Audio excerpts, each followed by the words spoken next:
భారత్ అలాగే జింబాబ్వే జట్ల మధ్య జరిగిన మొదటి టీ20 మ్యాచ్ హరారే వేదికగా దానిలో భారత జట్టు అద్భుతమైన విజయం సాధించింది. ఏకంగా 6 వరుస పరాజయాల తర్వాత ఇక భారత్ ఇది గెలవటం చాలా అంటే చాలా ఉత్సాహకరంగా ఉంది.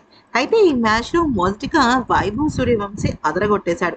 అభిషేక్ శర్మ నిరాశపరిచినప్పటికీ ఓపెనర్‌గా వచ్చిన మరొక ఆటగాడు వైభవ్ మాత్రం దుమ్ము దులిపేశాడు. 15 ఏళ్ల వయసులోనే ఒక అద్భుతమైన రికార్డ్‌ను తన సొంతం చేసుకున్నాడు. ముఖ్యంగా చెప్పాలి అంటే మ్యాచ్‌లో విధ్వంసకర హాఫ్ సెంచరీతో చెలరేగిపోయాడు. ఏ ఫార్మాట్‌లో అయినా హాఫ్ సెంచరీ బాదిన అతి పిన్న వయస్కుడిగా వైభవ్ నిలిచాడు. అయితే జింబాబ్వేతో 3 టీ20ల సిరీస్‌లో భాగంగా సచిన్ రికార్డ్‌ని సైతం బద్దలు కొట్టేశాడు.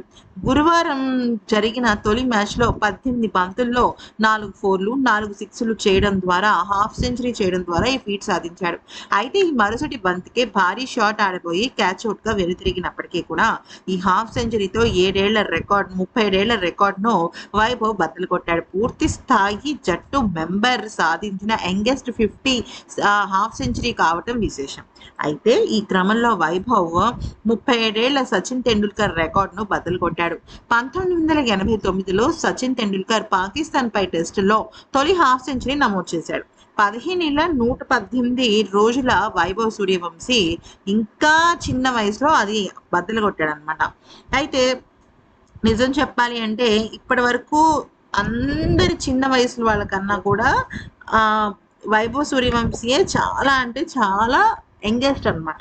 నెక్స్ట్ సచిన్ 16 ఏళ్ళే 213 రోజులు.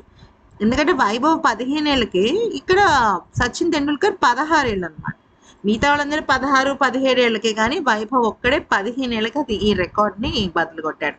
సో క్రికెట్ చరిత్రని ఒక్క దెబ్బతో తిరగరాశాడు.